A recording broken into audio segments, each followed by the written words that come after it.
Saat pagi telah tiba, kalimat tersusun rapi dan tertata setelah aku menyeruput secangkir kopi pahit tanpa gula. Bismillah. Saat kopi sudah tertelan, tercampur dengan isi kepala yang berantakan, banyak kepikiran, dilanda kegagalan, hampir mati karena keadaan.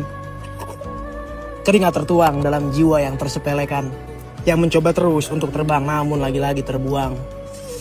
Kata guru ngaji, yang kita lawan ini kesusahan semata. Man lam yarkabil ahwala lam yanal amala. Kalau kita nggak ngelewatin semua kesusahan, kita nggak akan dapat apa yang kita cita-citakan. Ya salam. Diseruput sampai terkuras. Saat mulai terkena ampas, selalu ada kata-kata yang pas. Bismillah mas.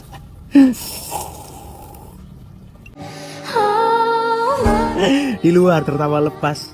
Masuk kamar mulai cemas. Bangun tidur selalu lemas karena sisa overthinking semalam masih membekas. Ya Rob, setiap kendala engkau punya kendali. In lam takun alegur lubun fala ubali. Kepadamu kami berserah, maka terserah asal engkau tidak marah. Keringat sudah mengucur, doa sudah terhambur. Sisanya, aku percaya Tuhan maha mengatur. Pikiran boleh kacau, tapi jiwa harus selalu. Selanjo. Peace out. Pernah gak sih kalian dengar kata-kata yang seleranya anak senja, tapi ternyata dalamnya anak pesantren? Misalnya tiba-tiba kalian menyelipkan doa bahasa Arab di tengah curhatan. Nah, secara lingkup sosiolinguistik, ternyata hal itu bukan cuma untuk gaya-gayaan doang loh. Konten dari akun Instagram Slamjo tadi sangat menarik jika kita bedah dari sisi sosiolinguistiknya. Yuk kita bahas fenomena bahasa apa aja yang ada dalam konten tersebut. Di dalam video pertama ini, ada temuan menarik soal campur kode dan alih kode. Pertama, dia pakai kata Karena sisa overthinking semalam masih membekas. Ada penyisipan unsur bahasa Inggris ke dalam kalimat bahasa Indonesia. Nah, secara sosiolinguistik, kata overthinking ini adalah sebagai bentuk dari outer code mixing. Secara morfologis, kata-kata ini tidak mengalami perubahan bentuk, namun berfungsi sebagai pendekatan nuansa psikologis. Yang kedua, ada kata Pikiran boleh kacau, tapi jiwa harus selalu. Nah, di sini ada penyisipan dari kata sifat yang merupakan kata slow dari bahasa Inggris. Tiba-tiba Bang Slamjo pindah nih ke bahasa Arab. In lam takun alegur lubun fala ubali. Man lam yarkabil ahwala lam yanal amala. Di kalimat tersebut, terjadi peralihan dari bahasa Indonesia ke bahasa Arab, yang diikuti dengan terjemahan atau makna puitisnya. Hal ini disebut dengan alih kode metaforis. Dia berpindah bahasa untuk memberikan efek sakral serta religius. Yang kedua yaitu ada penggunaan sapaan khas Jawa atau bahasa lokal. Misalnya bismillah mas. Nah, kata mas ini merupakan sapaan dalam bahasa Jawa. Nah, sekarang bagaimana kalau kita bedah dari sisi kaidah bahasa Indonesia yang baik dan benar? Secara VEB atau AYD, kata overthinking dan slow tadi harusnya ditulis miring atau dicetak miring menggunakan italik. Kalau di dalam teks ya, karena itu merupakan istilah asing yang belum sepenuhnya diserap oleh KBBI. Tapi kalau di media sosial, hal ini sah-sah saja demi estetika rima.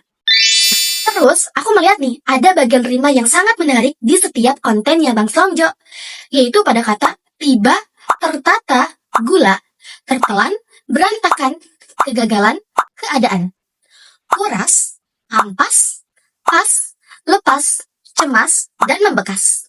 Nah, di dalam sini, Bang Slamjo ini lebih memilih estetika daripada formalitasnya. Dia rela menabrak aturan bahasa baku demi menciptakan rima yang enak didengar dan ritme yang syahdu.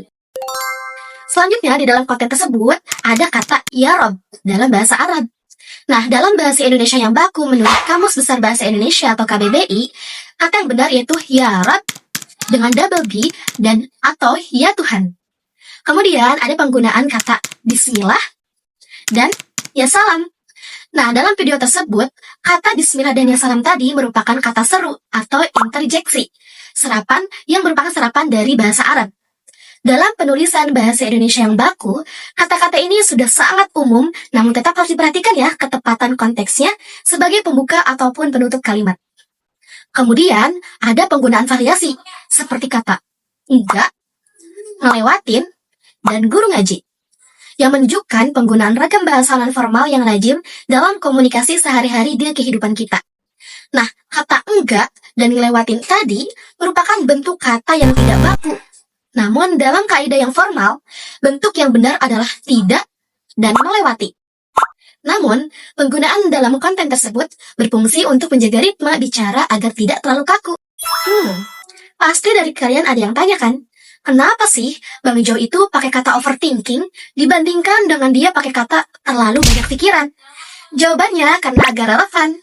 Istilah overthinking itu punya muatan emosional yang lebih ngena untuk generasi Gen Z dibandingkan dengan bilang berpikir berlebihan. Hal ini dinamakan dengan strategi akomodasi bahasa untuk mendekatkan diri kepada audiensnya. Jika kalian perhatikan, di setiap kontennya Bang Jo ada kata akhiran, yaitu pikiran boleh kacau, tapi jiwa harus tetap slow, slang Jo. Nah, bunyi dari au pada kata kacau dan o pada kata slow itu merupakan kata yang sangat mirip. Kata slow yang merupakan dari bahasa Inggris disisipkan ke dalam bahasa frasa Indonesia untuk memberikan pendekatan pada keadaan mental yang tenang atau santai. Nah, penggunaan kata slow ini dipilih demi menjaga rima dengan kata kacau, agar kedengarannya lebih puitis dan mudah diingat. Meskipun ya secara fonetis tidak identik, namun secara ritme terasa lebih masuk. Nah, jadi mengapa Slam Jo ini hobi banget nyampur bahasa Indonesia, bahasa Arab, dan bahasa Inggris secara bersamaan? Tujuannya untuk menjembatani dua dunia, yakni dunia spiritual lewat bahasa Arab dan dunia modern lewat bahasa Inggris. Fungsinya agar pesan berat soal Tuhan serta kegagalan bisa diterima dan renyah oleh kita yang sering ngerasa relate dengan masalah hidup. Dan kenapa ya Bang Jo itu lebih banyak pilih bahasa yang santai dan tidak terlalu banyak menggunakan bahasa Indonesia yang baku aja? Fungsinya yaitu untuk adaptasi. Ia ingin memposisikan dirinya sebagai teman curhat atau mas-mas biasa, bukan dosen lagi ceramah. Nah, Bang Slam Jo ini ingin menunjukkan identitas dirinya sebagai sosok yang gaul tapi tetap religius. Intinya, bahasa itu dinamis.